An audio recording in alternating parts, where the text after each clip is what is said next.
하나님 말씀 마태복음 1장이 되겠습니다. 마태복음 1장 18절로부터 21절까지의 말씀입니다.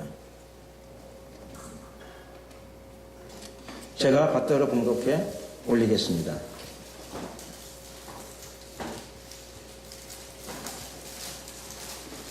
예수 그리스도의 나심은 이러하니라. 그 모친 마리아가 요셉과 정혼하고 동거하기 전에 성령으로 잉태된 것이 나타났더니 그 남편 요셉은 의로운 사람이라 저를 드러내지 아니하고 가만히 끊고자 하여 이 일을 생각할 때에 주의 사자가 현몽하여 가로되 다윗의 자손 요셉아 내 아내 마리아 데려오기를 무서워 말라. 저에게 잉태된 자는 성령으로 된 것이라. 아들을 낳으리니 이름을 예수라 하라. 이는 그가 자기 백성을 저희 죄에서 구원할 자이심이라 하니라.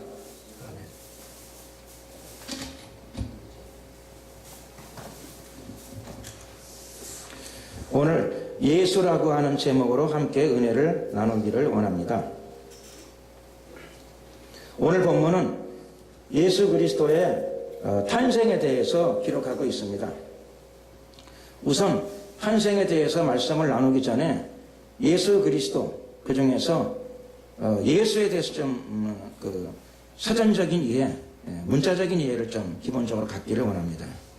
예수는 말할 것도 없이 사람 이름이죠. 유대인들에게는 예수라고 하는 이름이 흔한 이름이라고 들었습니다. 예수라고 하는 이름이 많답니다. 예수라고 하는 이름은 헬라어 표기죠. 예수스, 예수.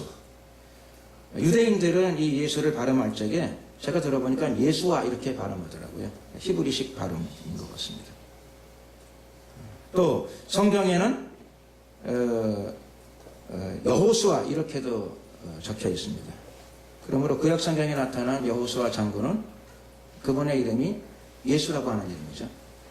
그러니까 굉장히 의미적으로는 굉장히 좀 대단한 의미, 심각한 의미를 가지고 있다고 할 수도 있겠고, 또 재미나는 거는 이 이름이 원래 유대인들에게 많은데 이 여호수아, 즉 예수라고 하는 이름과 그 같은 이름을 가지고 있는 여호수아 장군은 정말 예수님의 예표적인 그 역할을 감당합니다.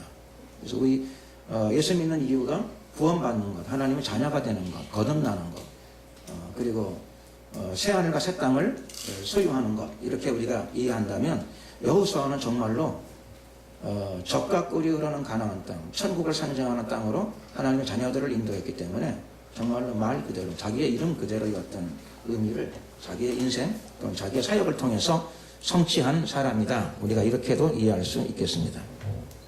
예수는 유대인들에게 흔한 이름이기 때문에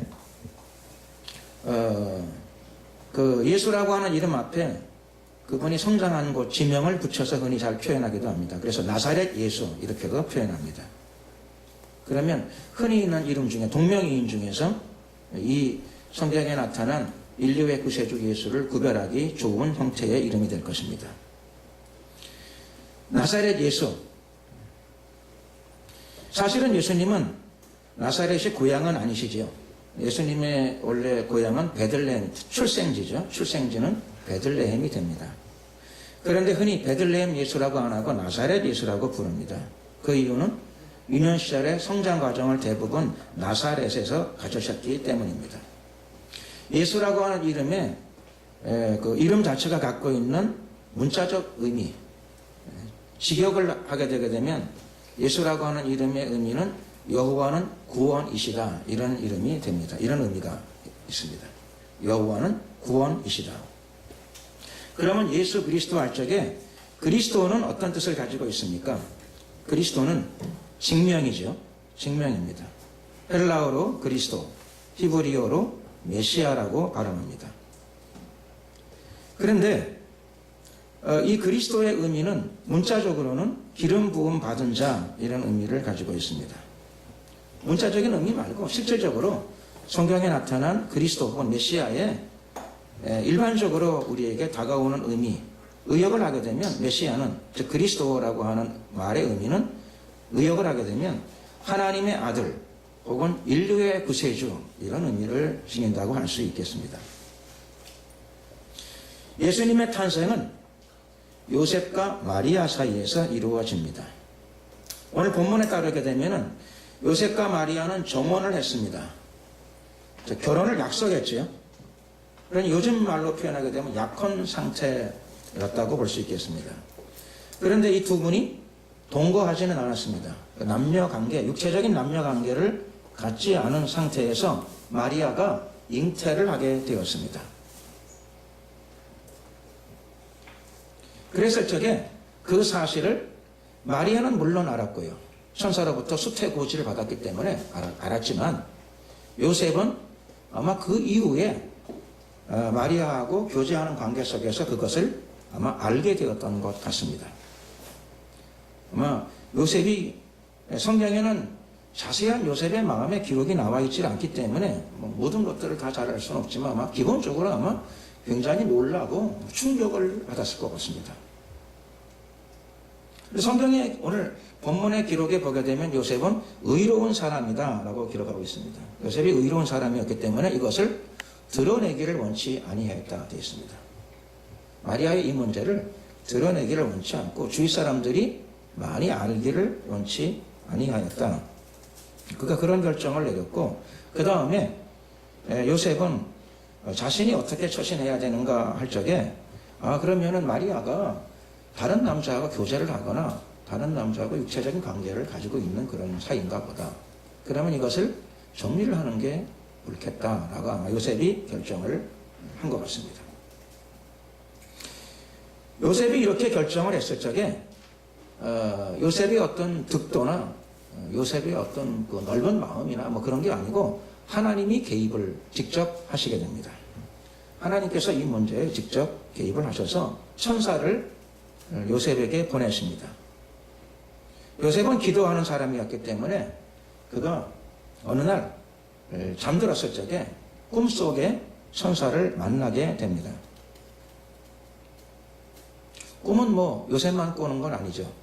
모든 사람들이 꿈을 잘 안 꾸는 사람도 있다고 들었습니다. 꿈을 잘 안 꾸는 사람도 정말 있다 그러더라고요. 꿈을 사람들이 뭐 흔히 많이 꿉니다. 근데 모든 꿈이 다 하나님께로부터 온 것은 당연히 아니겠죠. 심리학자 프로이드가 말한 대로 아마 꿈 중에 많은 부분은 무의식의 발로 그렇게 이해될 수 있는 부분이 아마 많이 있을 것입니다. 그런데 요셉의 꿈은 왜 하나님의 뜻이었을까요?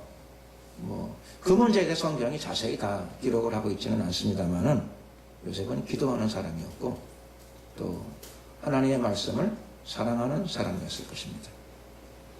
그리고 요셉은 꿈을 꾼 다음에 아마 그가 깊이 분별을 했을 것 같아요. 이게 정말로 내가 평소에 꾸는 나의 꿈일까? 아니면 하나님께로부터 온 꿈일까? 그리고 하나님께서도 또 그 꿈을 통하여 요셉의 마음 가운데 이것이 하나님께로부터 온 메시지라고 하는 것에 대한 확신, 믿음을 주셨을 것이라고 믿어집니다.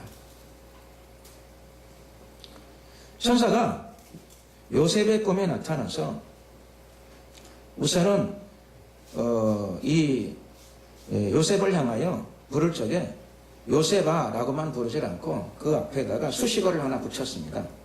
다윗의 자손 요셉아 이렇게 불렀습니다. 다윗의 자손 요셉아. 사실은 실제로 요셉은 다윗의 후손입니다. 아브라함과 다윗의 자손, 예수 그리스도의 세계라. 그게 마태복음 1장 1절의 표현인데요. 그 예수님의 그 육신의 아버지 되는 요셉도 말할 것도 없이 그 계보에 들어가죠. 그러므로 요셉도 계보상 따지게 되면 아브라함의 후손이고 다윗의 후손이 됩니다. 그런데 오늘 천사는 요셉을 부를 적에 다윗의 자손 요셉아 이렇게 부르고 요셉 앞에 나타났습니다.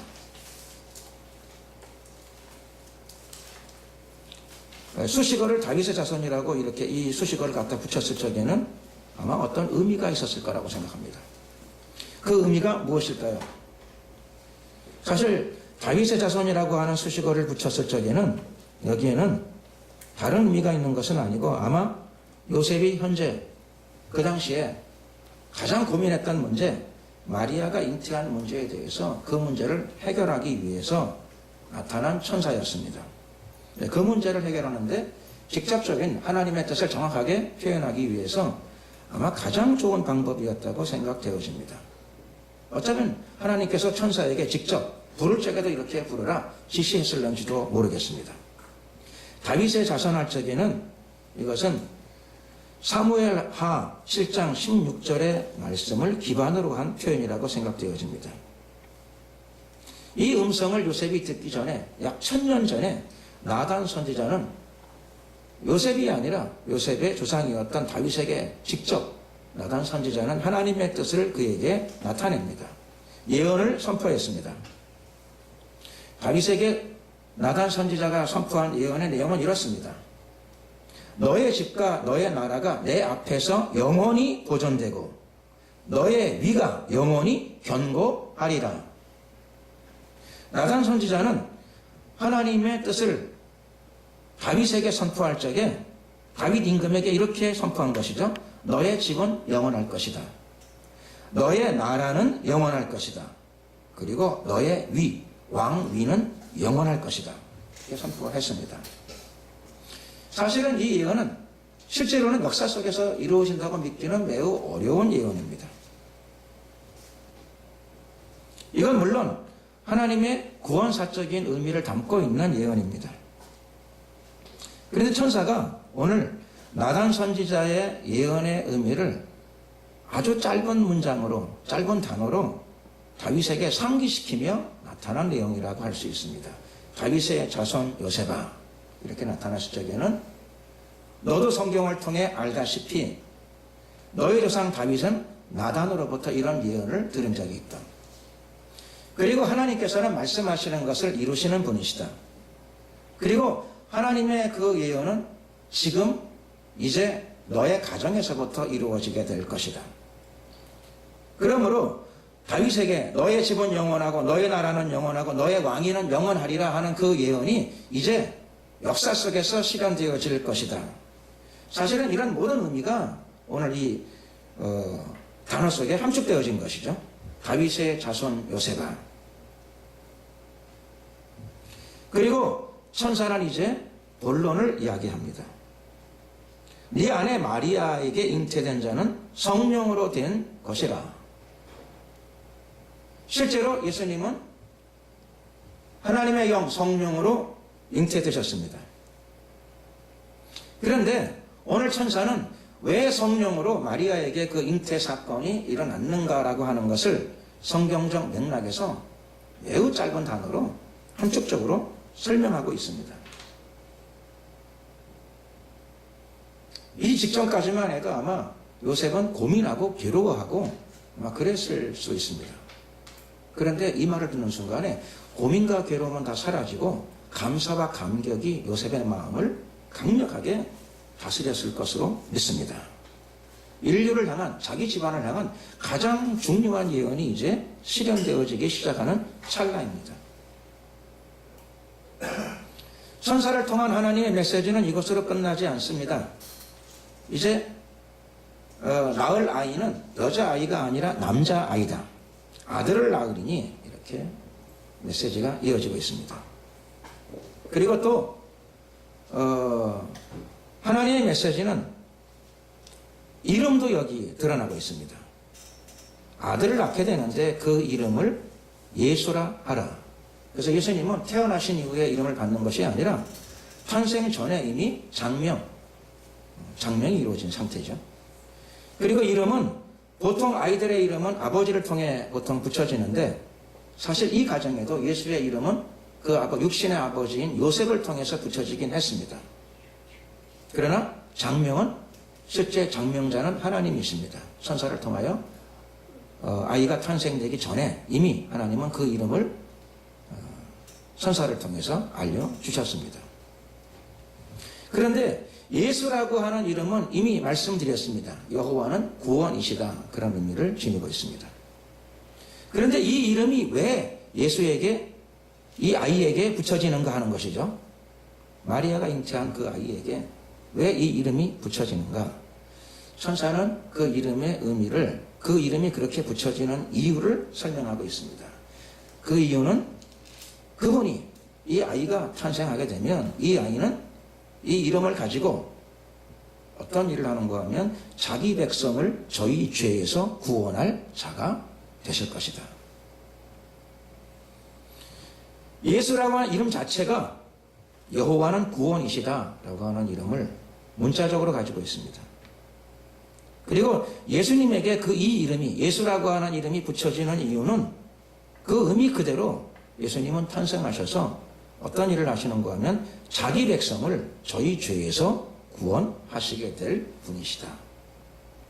여러분, 예수님은 구원자이십니다. 예수님은 탄생 전부터 구원의 사명을 가지고 이 땅에 오신 분이십니다. 예수님은 우연히 어느 집에 탄생하신 분이 아니라 구약의 예언, 기록된 예언들을, 특별히 나단 선지자의 예언을 그대로 성취시켜 가시면서 베들레헴 말구육간에 탄생하셨고 요셉과 마리아의 사이에서 태어나셨습니다. 그리고 그분은 아담의 후손이 아니라 성령으로 잉태되신 분이십니다. 예수님은 3년 동안 이 땅에서 공생애의 사역을 가지신 분이십니다.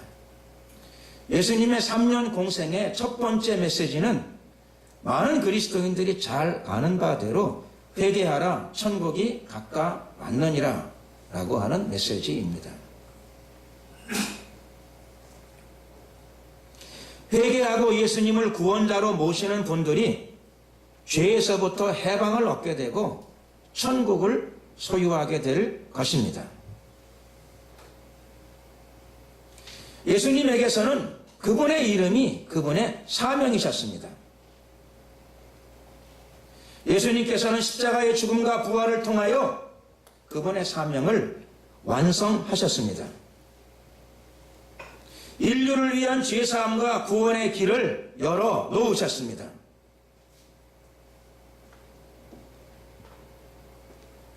오늘 한국 사회 속에서 우파이든 좌파이든 진보이든 보수이든 누구든지 회개하고 구원자이신 예수님을 영접하는 자들이 진정한 구원을 얻게 될 것입니다.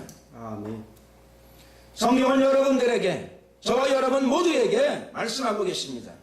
누구든지 주의 이름을 부르는 자는 구원을 얻으리라. 예수 그리스도의 이름을 소유하심으로 말미암아 하나님이 우리 모두를 위해 열어놓으신 구원의 길, 영생을 소유하시기를 예수 그리스도의 이름으로 축원드립니다. 아멘. 기도드리겠습니다.